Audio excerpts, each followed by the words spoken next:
Segunda de Corintios capítulo 5.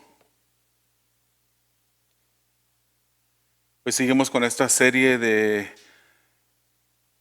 Segunda de Corintios y vamos a estar viendo los versículos 11 al 17 del capítulo 5. Como usted puede ver, Segunda de Corintios, Hechos Justicia por Cristo. Hechos Justicia por Cristo es el título de esta serie. Y vamos a estar viendo en esta noche los versículos 11 al 17 del capítulo 5. Y vamos a ver en estos versículos cómo el apóstol Pablo nos concentra el enfoque en la motivación de un ministerio íntegro. La motivación de un ministerio íntegro, un ministerio con integridad. Pero yo quiero pedirle, hermanos, que me ayuden a orar para que el Señor hable en nuestras vidas, que a través de este estudio, esta palabra que es viva y eficaz, hable en nuestros corazones, que nos renueve, que nos levante, que nos fortalezca, que haga todo lo que ella está diseñada para hacer, porque la palabra del Señor dice que no vuelve atrás así, amén, sino que hace el efecto para el cual fue enviada. Así es que oremos. Dios eterno, te damos a ti gracias, honra, gloria por todas tus bondades y misericordias, Señor. Estamos aquí por tu pura misericordia. Hemos levantado en este día, Señor, nuestra mirada hacia ti. Hemos podido respirar, hemos podido hacer todo lo que hemos hecho por tu gracia y tu misericordia. Y ahora te pedimos, Señor, que seas tú el que hable en nuestras vidas, que seas tú, Señor, el que se mueva en nuestros medios, que seas tú el que confronte nuestros corazones a través de tu palabra, Señor. Que nuestro carácter, nuestro mundo interior sea organizado un poco más y que pongamos metas en nuestras vidas, Señor, de poder seguir hacia adelante y poder, Señor, dejar y pedirte y suplicarte que pulas nuestra vida interior, Señor, de tal modo que te pueda traer gloria y honra a ti, Señor. Es a ti a quien servimos. Es a ti, Señor, de quien nos importa mayormente lo que tú dices de nosotros. Y ahora te pedimos, Señor, que tú nos ayudes a entender cómo es que Pablo, en su apostolado, Señor, tenía las motivaciones correctas, Señor. Unas motivaciones correctas que lo llevaron a un ministerio íntegro delante de ti, pero también delante de los hombres. Te pedimos tu sabiduría, tu gracia en este momento, mientras que comenzamos esta escritura, Señor, para tu gloria y para tu honra lo pedimos en el nombre de Jesús. Amén. Hermanos, sabemos que la integridad en el ministerio es algo que es de suma importancia para cada ministerio que pueda vivir o que pueda existir. Es algo fundacional. Es algo, hermanos, que cuando nosotros pensamos en un ministerio que no tiene integridad, cuya fundación no es la integridad, ese ministerio empieza a recibir dudas, empieza a perder credibilidad, empieza a fluctuar, empieza a moverse con los vientos. Pero la integridad es algo fundacional dentro del ministerio, cualquier ministerio. Y ahorita, hermanos, podemos pensar en el ministerio apostólico del apóstol Pablo. Él fue el último de los apóstoles, como dice él, como un abortivo. Él fue el último de esos hombres que tuvieron ese nombre, ese título de apóstol. Pero hay ministerios el día de hoy con esa función apostólica de ser enviados a otros países, a otros lugares.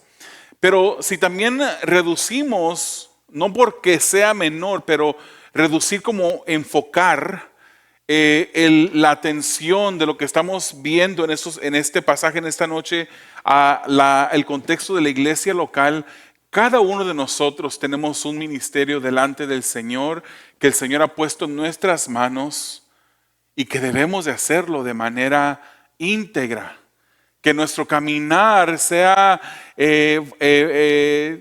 visto como un caminar íntegro, que nuestra práctica de cada posición, de cada ministerio, de cada responsabilidad que nosotros tenemos en la obra del Señor tenga como fundación esa integridad.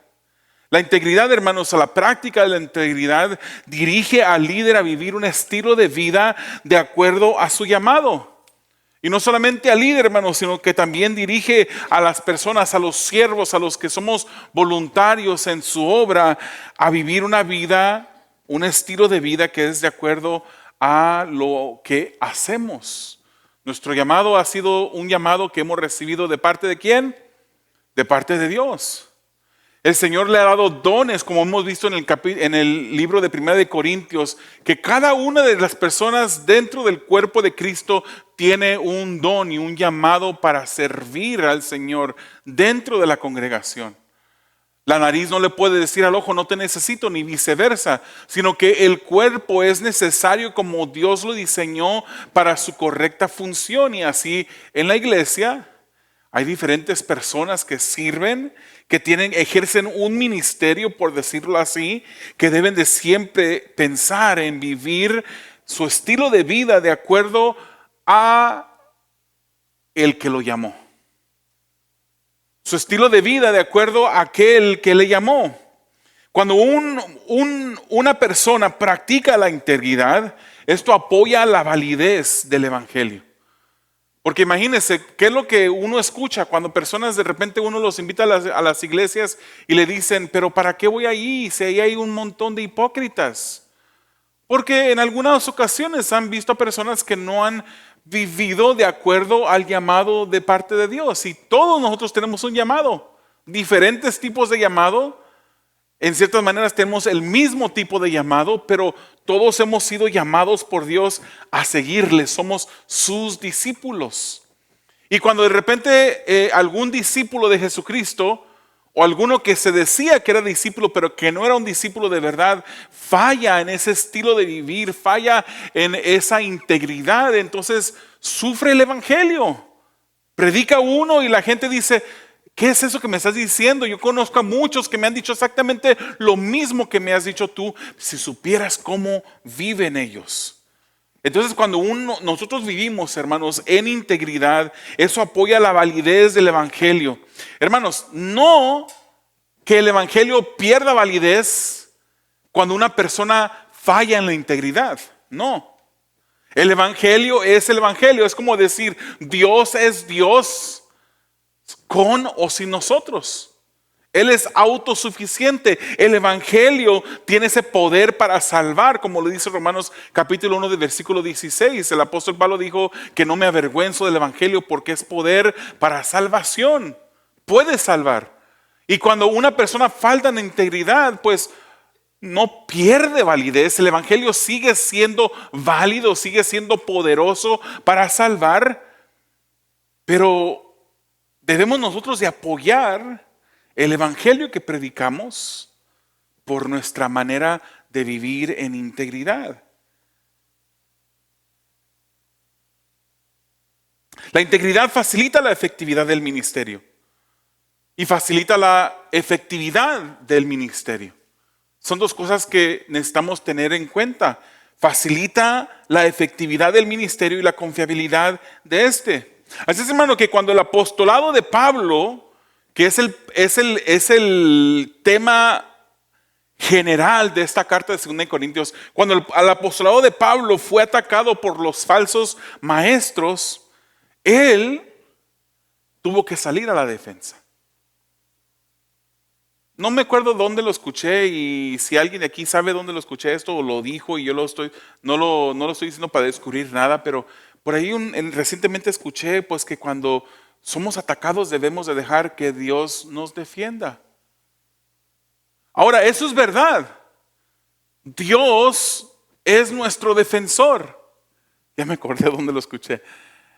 Dios es nuestro defensor. Eso es muy cierto. Pero hay ocasiones en que también, al ejemplo del apóstol Pablo, debemos de ser como él, de salir a la defensa cuando somos atacados. Y él salió a la defensa, hermanos.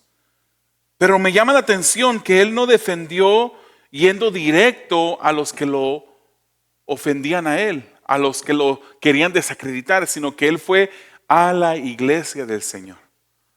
Y de repente le dio las herramientas a la iglesia para que la iglesia lo defendiera, para que la iglesia, como dice este pasaje, se sintiera orgulloso de él. Y no fue a pelearse con las personas falsas, los falsos maestros que estaban predicando. No fue directamente con ellos, sino que más bien equipó a los que eran con él para que lo defendieran en contra de aquellos que eran en contra de él. Amén. Vamos a ver, hermanos, los versículos 11 al 13 y vamos a ver cómo el apostolado de Pablo estaba motivado por temor y por integridad. Él quería que su ministerio, su apostolado tuviese integridad. Versículos 11 al 13 leen así de esta manera. Por tanto, de la Nueva Biblia de las Américas, por tanto, conociendo el temor del Señor, persuadimos a los hombres. Pero a Dios somos manifiestos y espero que también seamos manifiestos en las conciencias de ustedes. No nos recomendamos otra vez a ustedes, sino que les damos oportunidad de estar orgullosos de nosotros, para que tengan respuesta para los que se jactan en las apariencias y no en el corazón. Versículo 13, porque si estamos locos es para Dios. Y si estamos cuerdos, es para ustedes. Hermanos, en el pasaje anterior que leímos o que vimos, examinamos la semana pasada, el apóstol Pablo se metió a hablar de la temporalidad de la vida versus la eternidad que tenemos en el Señor. Una tienda que se va desgastando día tras día, que uno va notando que empieza a tener rajaduras. Entiéndase, rayitas en los ojos y en otras partes de la cara y del cuerpo, que empieza a despintarse la carpa, la tienda. Entiéndase de repente cuando se nos cambia de color el cabello.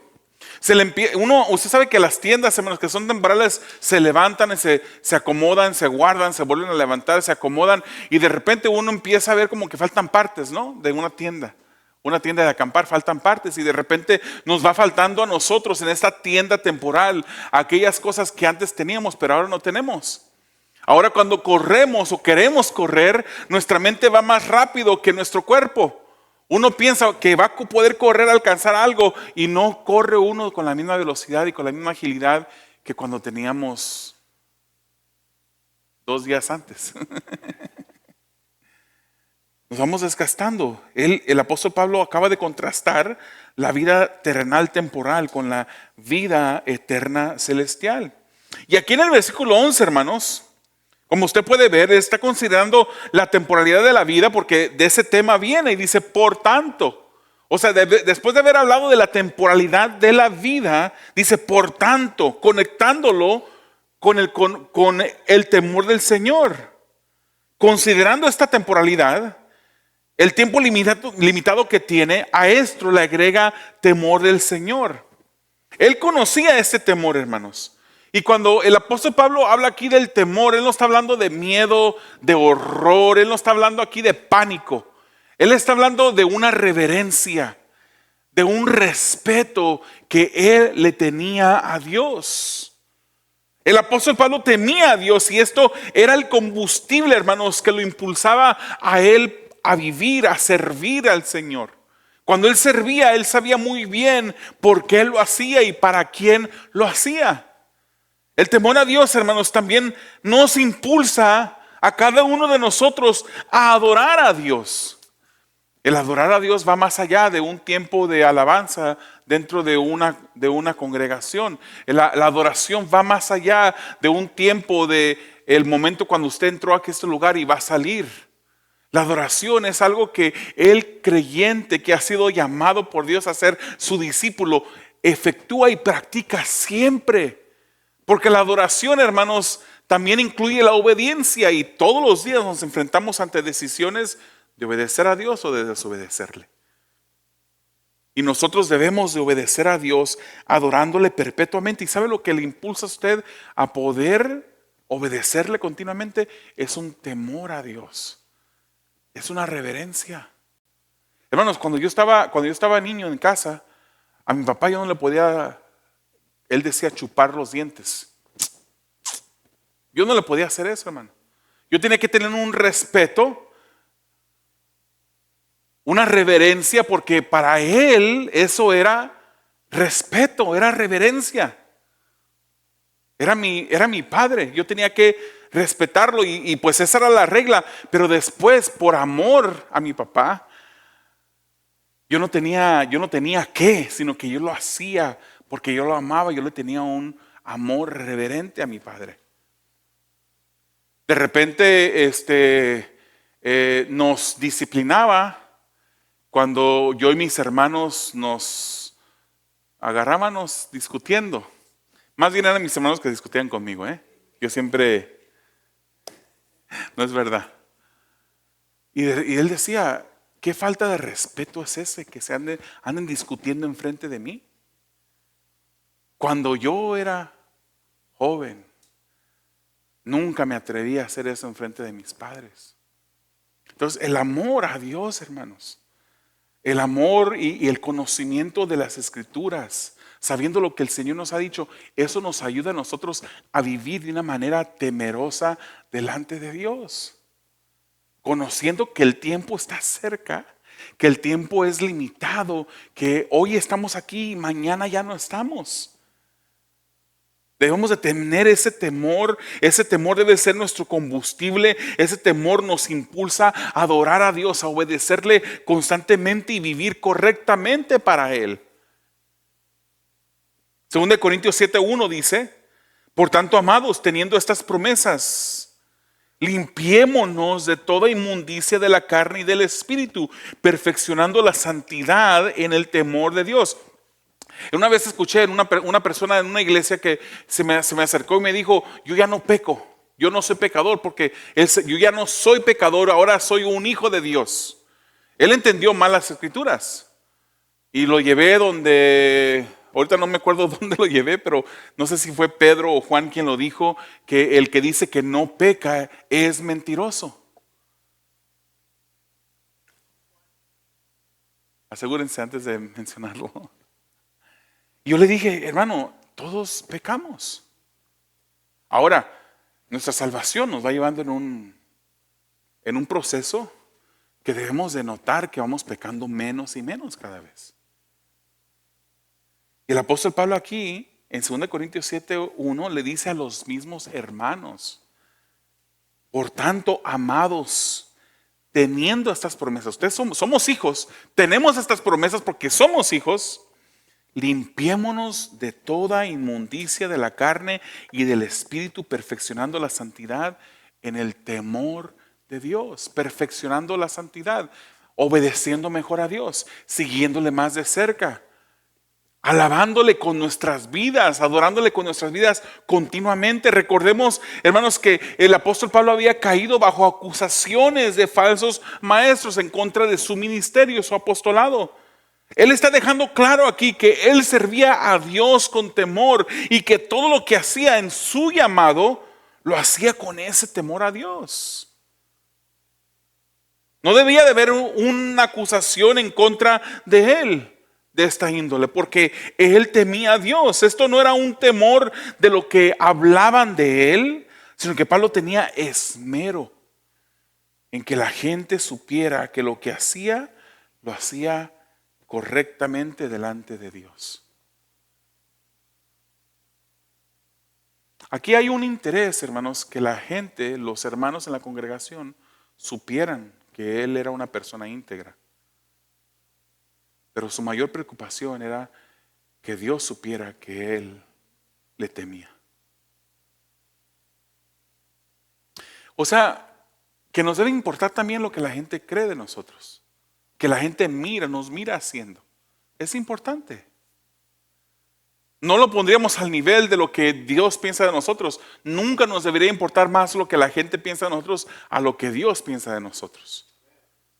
Pero cuando nos enfocamos en qué es lo que Dios piensa de nosotros, nuestra vida en temor camina y la gente que está a nuestro alrededor va viendo que nosotros vivimos una vida acorde con lo que predicamos.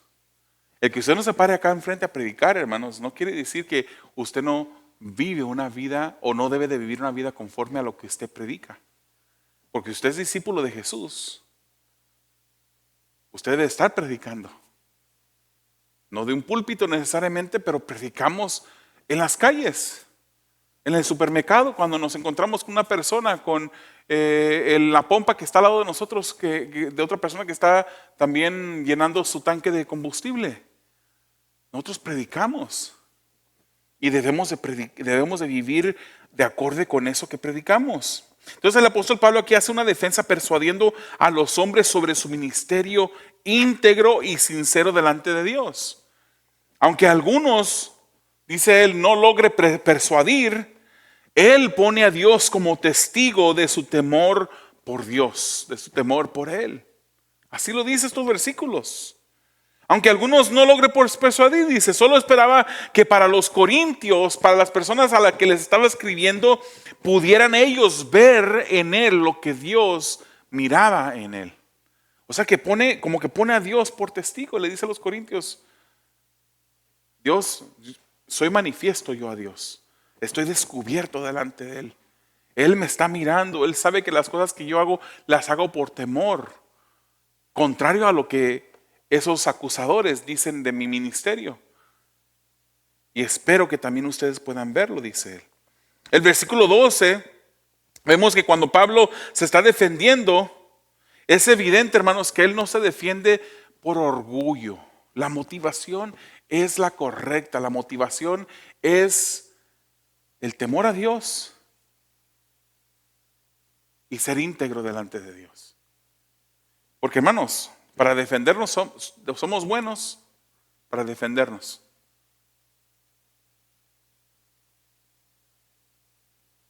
Para defendernos somos excelentes.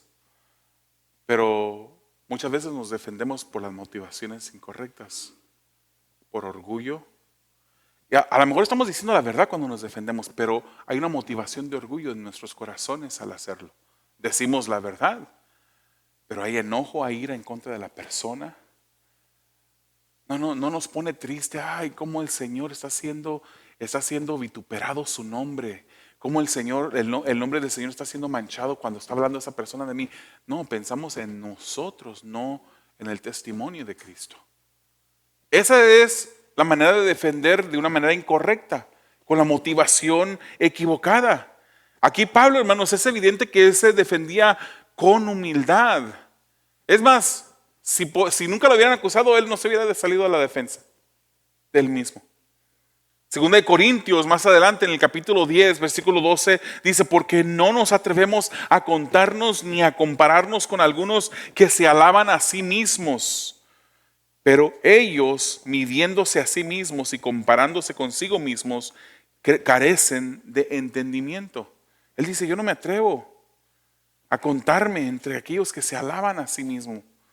Él no era la preocupación de él, de su orgullo, de su ego, por la cual él sale a la defensa. Y el apóstol Pablo por algunas personas ha sido acusado por eso.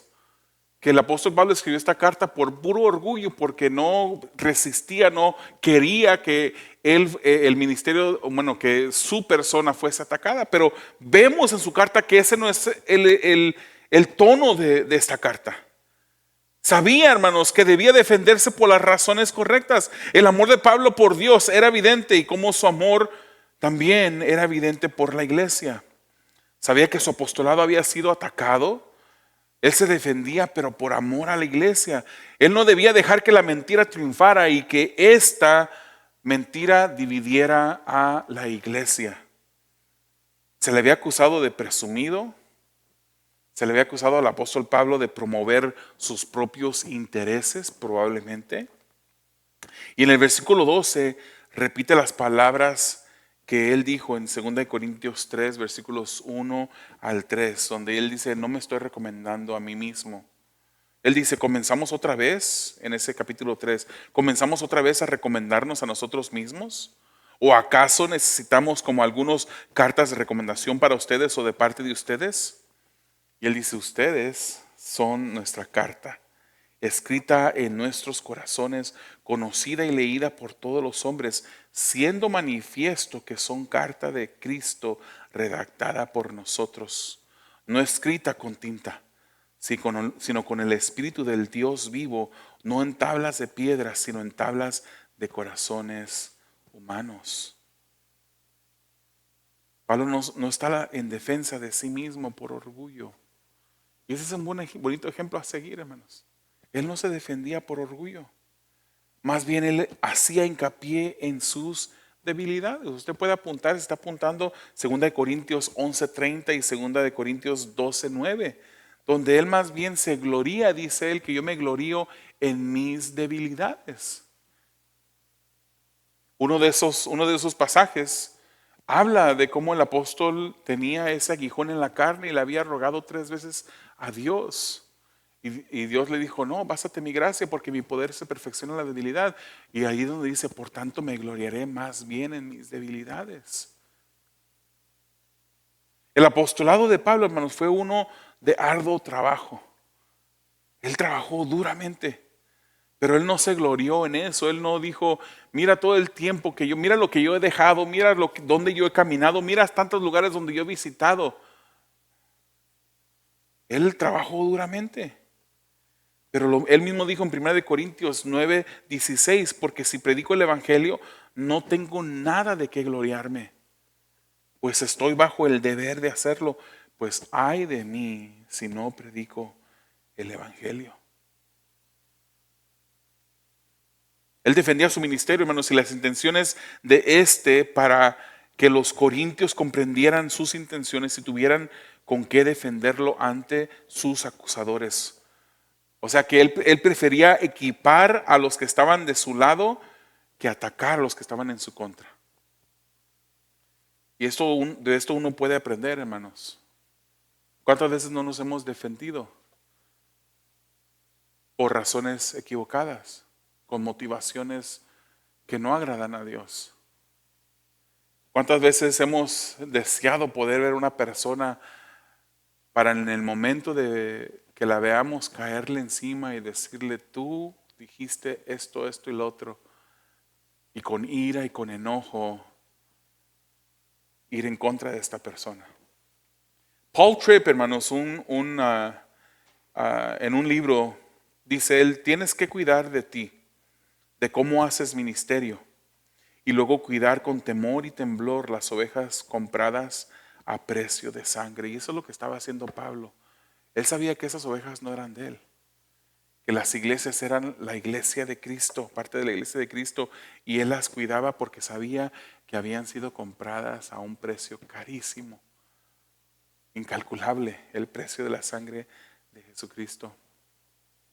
Cuando estaba en Santo Domingo en febrero en la clase con el pastor Miguel Núñez, él habló de diferentes temas dentro del ministerio y una de las ocasiones o uno de los momentos que estaba hablando, él nos compartió un ejemplo de y eso muchos de ustedes seguramente lo vieron. Él, el ministerio Coalición por el Evangelio pasó por un momento de necesidad financiera.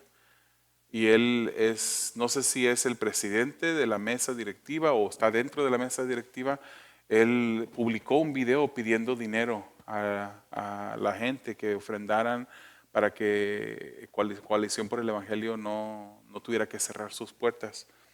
Y cuando él hizo eso, hermanos, él pidió una cantidad en los miles porque era lo que necesitaba el ministerio. La gente dice que le cayó a él encima y que lo criticaron y que le dijeron de cosas, pero él decidió no defenderse.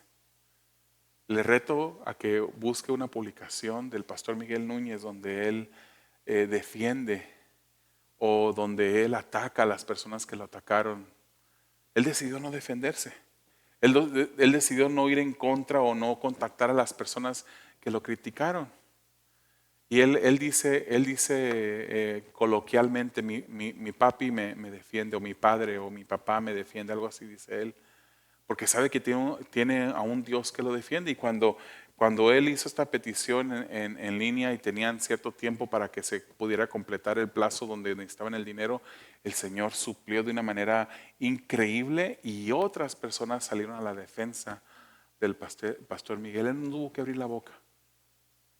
Y hay veces, hermanos, que nosotros pasamos por pruebas, pero las fallamos porque abrimos la boca. Hay momentos que debemos de hacer defensa, así como lo está haciendo el apóstol Pablo aquí, con las motivaciones correctas. Hay momentos que debemos de esperar que Dios nos dé la luz verde para poder hacer lo que estaba haciendo el apóstol Pablo aquí. Y hay otras veces en las que debemos de estar bien conectados con el Espíritu de Dios, orando, discerniendo, pidiéndole a Él y que Él nos guíe para ver si debemos mejor callar la boca o hablar.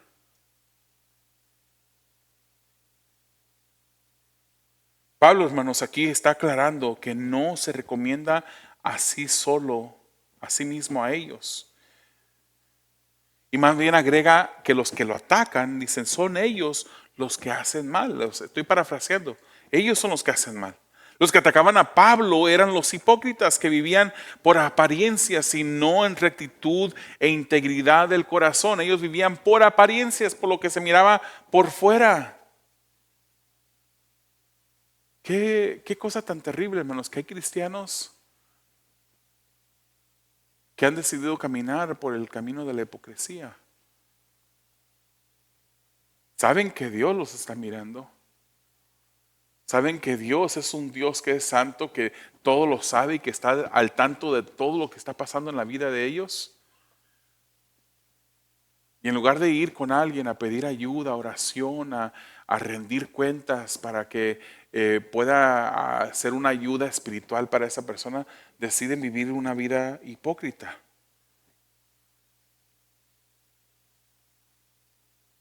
El apóstol Pablo aquí dice, son ellos los que más bien están haciendo las cosas de las que me acusan a mí. En el versículo 13, hermanos, en este versículo encontramos que Pablo había sido acusado de loco también. Ahí usa esa palabra loco, no estar cuerdo. Y Pablo no era una persona común y corriente, hermanos, sabemos eso. Él vivía apasionado por Dios y por su verdad. Y si los acusadores de Pablo lo acusaban de esto, era porque decía él, estoy loco, pero para Dios, por Dios estoy loco. ¿Cuántos locos hay aquí por Dios? Locos por Dios. Estamos locos por Dios, hermanos. 1 Corintios 1:18 dice, porque la palabra de la cruz es locura a los que se pierden. A nosotros nos tachan de locos, dice, pero a los que se salvan, esto es a nosotros, es poder de Dios. Pablo vivía una vida apasionada por Dios, una vida de locura por Dios. Y para los detractores, los que lo acusaban a Pablo, él era un loco. Pero eran los falsos maestros perdidos que no habían sido transformados por el evangelio, los que no comprendían por qué Pablo era como era. Pablo se esforzaba en su llamado, motivado por el temor a Dios. Era hombre de integridad delante de Dios y delante de los corintios. Hombre de integridad, hombre de esfuerzo. Él se esforzaba de una manera desmedida dentro de su llamado. Y ahora la pregunta para nosotros, hermanos, cuando haces lo que haces, ¿por qué razón o con qué motivación lo haces? ¿Cuál es tu motivación? Debemos de vivir con esfuerzo para servir a Dios y para el beneficio de nuestros hermanos, así como Pablo lo miraba. Vivamos en el temor de Dios, hermanos, que nos importe más lo que Él piensa de nosotros que lo que la gente piensa de nosotros. Si dice que somos locos, que digan que somos locos. Somos locos para Dios y nos importa más lo que Dios piense de nosotros. Ese es el orden correcto. O sea, que Pablo aquí se está defendiendo, hermanos, no porque le dé mucha importancia a lo que le estaban diciendo de él, que fuera más importante lo que decían esas personas de él, más que lo que Dios pensaba de él. Pero él se defiende por el bien de la iglesia, por el bien de su ministerio, de su apostolado. No quería que cayera en tacha o de falta de integridad su ministerio y que la gente no lo escuchara cuando él escribía sus cartas, cuando él predicaba. Él lo hacía por las motivaciones correctas, sin humildad. Cuando nos vayamos a defender, oremos y que sea el momento que Dios quiere que nosotros lo hagamos y hagámoslo con la motivación correcta y humildad. Vamos a los versículos 14 y 15, hermanos. Motivado por amor a Cristo. El ministerio de Pablo estaba motivado por amor a Cristo. O amor de Cristo es más apropiado. Ahorita lo vamos a ver. 2 Corintios 5, 14 al 15 dice, pues el amor de Cristo nos apremia, habiendo llegado a esta conclusión que uno murió por todos y por consiguiente todos murieron. Y por todos murió para que los que viven ya no vivan para sí, sino para aquel que murió y resucitó por ellos. Si yo le preguntara a usted, ¿usted cree que Pablo amaba a Cristo? ¿Qué diría usted?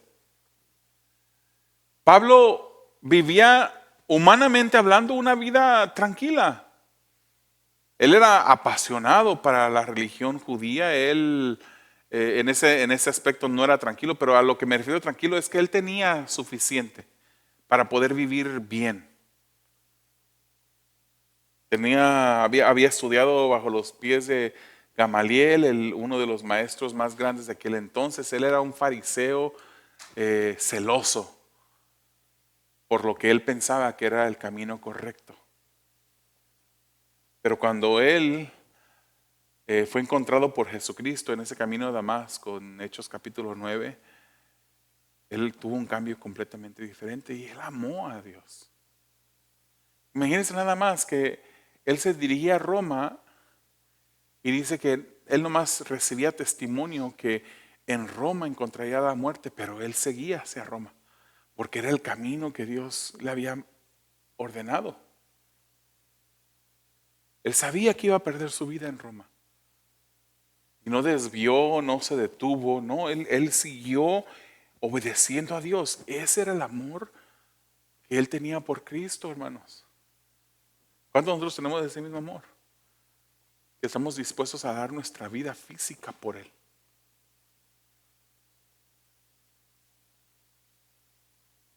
Estamos dispuestos a enfrentarnos a la muerte por Él. A veces ni siquiera queremos darle nuestra vida. Mucho menos ir a la muerte por Él. La única razón por la que Pablo amaba a Cristo, hermanos, era porque Cristo lo había amado primero. Entonces, sí, Pablo amaba a Cristo, pero debemos ver claramente que este versículo se refiere al amor que Cristo tuvo por él, por Pablo. Pablo vivía motivada completamente por el amor de Cristo. Su admiración en amor nunca disminuyó. Él dice, su amor nos apremia. Otra versión dice, nos constriñe. Esto habla menos de una presión que se produce por un acto. Una presión que se produce por un acto. Es como cuando las uvas están siendo presionadas bajo el molino y va saliendo ese jugo de las uvas, ¿verdad? Es una presión que se está ejerciendo que produce este acto. Pablo no servía a Dios por una presión negativa, pero lo hacía por ese amor. Era un amor que él no podía negar, era un amor que él no podía ignorar. Y por eso servía al Señor. El que ha recibido el amor de Cristo, hermano, solo puede llegar a una sola conclusión, como la llegó Pablo. Uno murió por todos y todos murieron. Pablo ya no vivía para sus viejos placeres.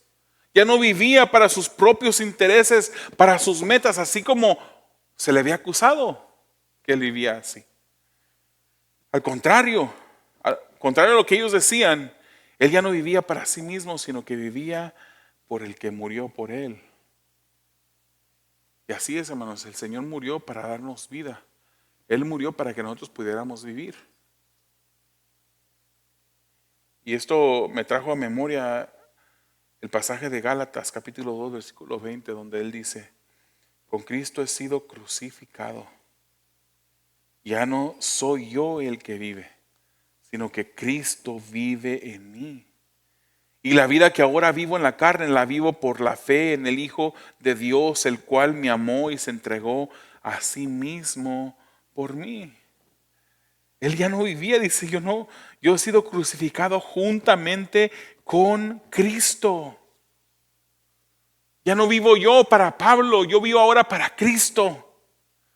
Que ya no vivas tú para Mario, que ya no vivas tú para Adolfo, que ya no vivas tú para Lee, que ahora vivamos para Cristo. Que Cristo sea nuestra motivación, nuestro norte, nuestro motivo, nuestro combustible, hermanos, ese amor de Cristo por nosotros. Ya Pablo había muerto para él mismo. Ya Pablo no podía vivir de la misma manera. Fue Cristo, hermanos, el que murió por todos los que ahora están unidos a Cristo en su muerte. Y la muerte de Cristo fue una expiación, fue un pago sustitutorio por nosotros. ¿Qué es lo que quiere decir eso? A nosotros nos tocaba morir en la cruz del Calvario. A nosotros nos tocaba pagar el precio, a nosotros nos tocaba pagar con la muerte, por cualquier instrumento, pero morir por nuestros pecados. Todos en el estado de pecaminosidad habíamos airado a Dios porque su justicia divina requiere la pena de muerte por el pecado. Entonces la muerte de Cristo, hermanos, satisface la justicia divina sobre los que ponen su fe en Cristo. ¿Cuántos han puesto su fe en Cristo? Éramos hijos de ira, dice las Escrituras. Antes éramos hijos de ira. La ira de Dios, del Dios santo y temible, estaba sobre nosotros.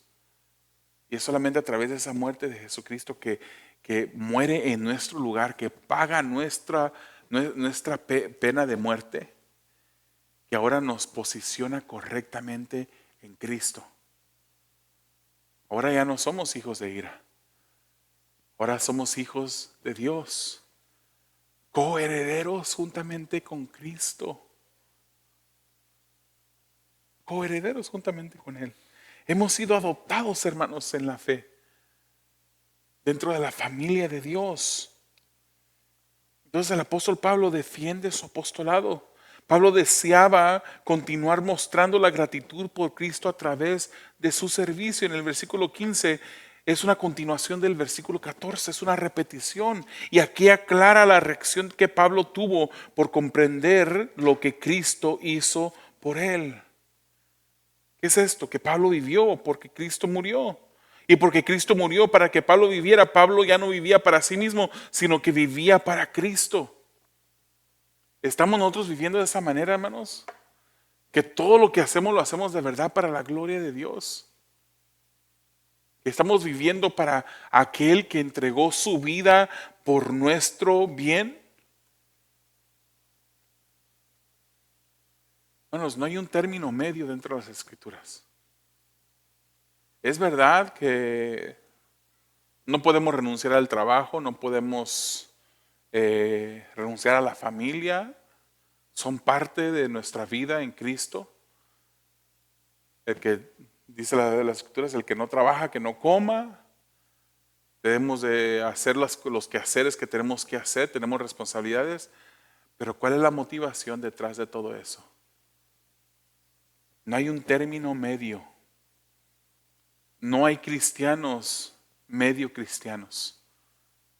Los medios cristianos no existen. Los que se autodenominan medio cristianos más bien no son cristianos. No hay término medio. Pablo sabía que o era de él o no lo era. Que vivía para él eternamente. Y él comprendió que esto lo había hecho Cristo por él. El amor de Cristo es la motivación de vivir por parte de Pablo, hermanos, y el esfuerzo del apóstol no se podía cuestionar. Era demasiado desmedido por el amor que había recibido de Cristo. Esto era lo que él defendía, un apostolado íntegro, un apostolado limpio, que no quería que se deshonrara a Cristo. El amor de Cristo nos apremia, hermanos, a nosotros. Y nosotros le amamos a Él porque Él nos amó primero, de acuerdo a 1 de Juan capítulo 4 versículo 19. Nosotros le amamos porque Él nos amó. ¿Qué es lo que le apremia a usted? ¿Qué es lo que a usted le constriñe? ¿Es el amor de Cristo? ¿Vive usted esforzado para servir a Dios por amor a Él? Aunque esté en el trabajo, aunque esté en un trabajo secular, ¿está trabajando para la gloria de Dios? ¿Para honrarle a Él?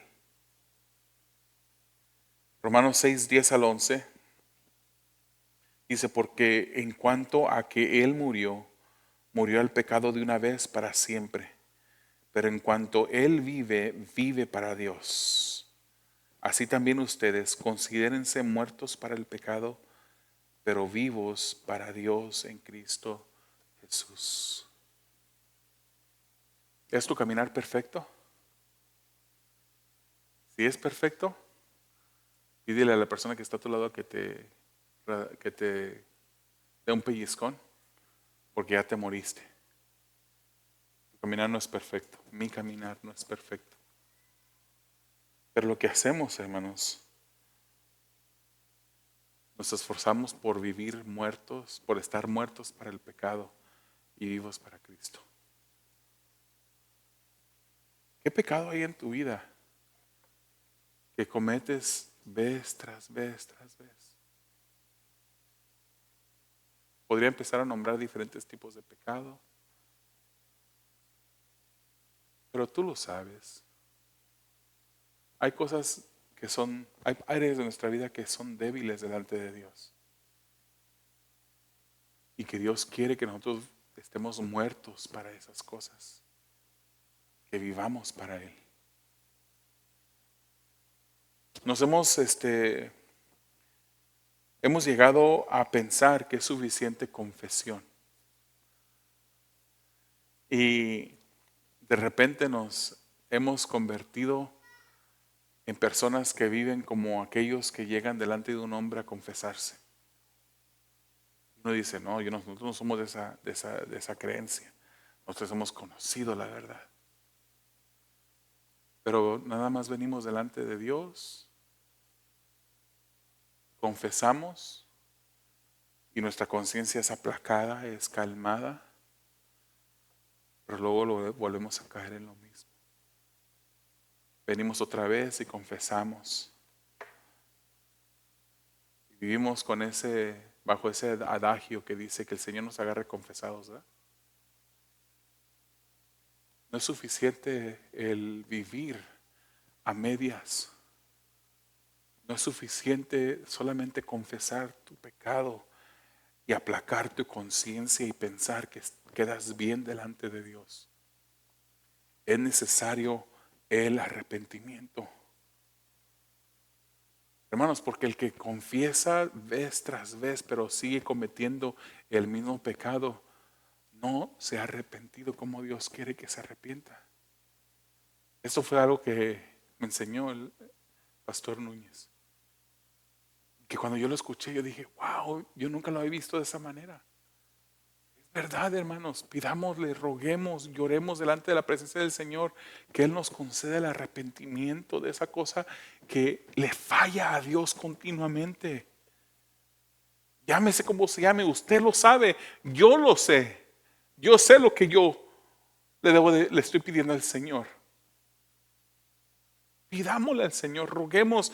No queremos vivir vidas a medias. Hemos muerto para el pecado y ahora debemos de vivir para Dios, para Él, completamente, no a medias. Terminemos con los versículos 16 y 17, motivado por el conocimiento de Cristo. De manera que nosotros de ahora en adelante ya no conocemos a nadie según la carne. Aunque hemos conocido a Cristo según la carne, sin embargo ahora ya no lo conocemos así. ¿Qué querrá decir esto? De modo que si alguno está en Cristo, nueva criatura es, las cosas viejas pasaron, ahora han sido hechas nuevas. Pablo aquí vuelve, hermanos, al versículo 12. Ahí en su Biblia, vea lo que dice el versículo 12. Él vuelve a retomar el tema de sus críticos y la importancia que ellos le daban a la apariencia y no al corazón. Y al recibir la salvación de la que Pablo habla en los versículos 14 y 15, ahora él dice, no, él ya no juzga según la carne, según criterios humanos, sino ni con prejuicios malvados. como los falsos maestros juzgaban. Aun cuando en un tiempo atrás había conocido de Cristo y lo había juzgado según criterios humanos, eso es lo que quiere decir, ya no conocía a Cristo de la misma manera, ahora en verdad lo conocía. Ahora tenía un conocimiento profundo de Cristo. Alguien dijo, aunque el apóstol había compartido en el pasado aquel ideal judío de un Mesías secular, ahora había alcanzado una concepción más elevada. Para él, Cristo era el Salvador resucitado y glorificado, verdaderamente no conocido según la carne, sino según el Espíritu. No por tradición histórica, sino por una comunión inmediata y vital. De esta manera es como el apóstol Pablo ahora conocía a Cristo. Y el conocimiento de Pablo sobre Cristo cambió su vida en ese camino de Emaús completamente. Pablo estaba diciendo que si sus críticos en verdad conocieran a Cristo, no dijeran las cosas que dicen de él. Eso es lo que Pablo está diciendo aquí. Y en el versículo 17, hermanos, dice, los que están en Cristo son nuevas criaturas. Miramos las cosas de una manera diferente, juzgamos las cosas de una manera diferente. Ya no somos la misma persona. Hay un cambio completo, instantáneo y también progresivo en la vida del cristiano. John MacArthur dice, Dios planta nuevos deseos, amores, inclinaciones y verdades en los redimidos, de modo que vivan en medio de la vieja creación con una perspectiva de la nueva creación. Ya no miramos las cosas de la misma manera. Nuestra perspectiva ahora está controlada, está enfocada a través del lente de la eternidad, hermanos. Ahora vivimos de esa manera. Por eso es que no, para un cristiano no debe de ser igual el pecar como era antes. Debe de haber una diferencia. Pablo era una persona nueva, diferente. Ya no era el fariseo ese que perseguía a los cristianos. Ahora su pasión estaba enfocada en el llamado apostólico que Dios le había hecho. Era importante para él defenderse, proteger su integridad para que no hubiera estorbo para el mensaje de Jesucristo que él predicaba. Entonces el conocimiento de Cristo motivaba a Pablo en su nueva naturaleza, y el apóstol Pablo, hermanos, trabajaba de manera incansable. ¿Cuál es nuestra motivación? ¿En verdad hemos venido a Cristo? ¿En verdad estamos crucificados juntamente con Cristo? ¿En verdad nuestros amores, nuestros placeres, nuestras perspectivas, nuestros deseos, nuestras metas han sido transformadas por Cristo en nosotros? Juzgamos de manera diferente, valoramos las cosas diferentes ahora porque estamos ahora en Cristo. Estamos siguiendo sus pasos de Pablo. Digo Pablo, imítenme a mí como yo imito a Jesucristo. Parece una osadía decir eso, ¿verdad? Pero él lo dijo porque lo vivía, hermanos. Pablo dice que él se golpeaba a sí mismo. Él golpeaba su cuerpo. Él quería honrar a Dios. Él quería no ser eliminado después de haber sido un heraldo de la palabra, llegar a ser eliminado. Como muchos ejemplos hemos visto, especialmente en el tiempo reciente. Es evidente, hermanos, que hemos sido transformados por el conocimiento de Cristo. Somos nuevas criaturas con nuevas motivaciones y deseos, con nuevas inclinaciones. Hermanos, sigamos los pasos de Jesucristo, quien fue fiel al llamado y esforzado. Él, Cristo, fue el ejemplo de Pablo. En el ministerio de Cristo, a través de esos 3 años y medio, Jesús fue e hizo lo que hizo por amor al Padre. Ahora Jesús nos impulsa a vivir para Él. Dice Hebreos 12:3, consideren pues a aquel que soportó tal hostilidad de los pecadores contra Él mismo, para que no se cansen ni se desanimen en su corazón. Gloria al Señor. Cierren sus ojos, hermanos. Vamos a inclinar nuestro rostro. Vamos a pedir al Espíritu de Dios que en este momento haga una examinación de nuestras motivaciones. ¿Hay temor en nosotros de Dios?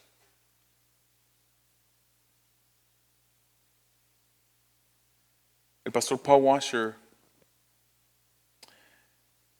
en una ocasión platicaba cómo cuando él se reunía en la iglesia con los demás ancianos, ellos pedían algo que él escuchaba que se pedía muy poco en otras iglesias o quizás ni siquiera se consideraba. Ellos oraban pidiéndole al Señor que les diera temor a ellos por Él, temor de Dios. Hermanos, ¿cómo estamos viviendo nosotros? ¿Cuáles son nuestras motivaciones? ¿Hay sinceridad o hay hipocresía? ¿Hay integridad en nuestras vidas delante de Dios y delante de los hombres? ¿En verdad hemos muerto a los pecados y ahora vivimos para Cristo? ¿Es Cristo y su amor por nosotros nuestra motivación? ¿Vivimos agradeciéndole a Él por darnos el conocimiento de Él en nuestras vidas? Que así sea siempre, hermanos. Amado Dios, te pedimos que tú nos ayudes a que así como Pablo, Señor, vivía una vida, un ministerio, un discipulado, era un discípulo de Jesús que buscaba la integridad, que buscaba un ministerio íntegro, que tenía las motivaciones correctas para honrar a aquel que dio su vida por él. Ayúdanos a nosotros, Señor, a vivir de igual manera, que podamos honrarte en todo lo que hacemos, que las motivaciones que nos mueven sean tus motivaciones. Para tu gloria y tu honor lo pedimos en el nombre de Jesús. Amén.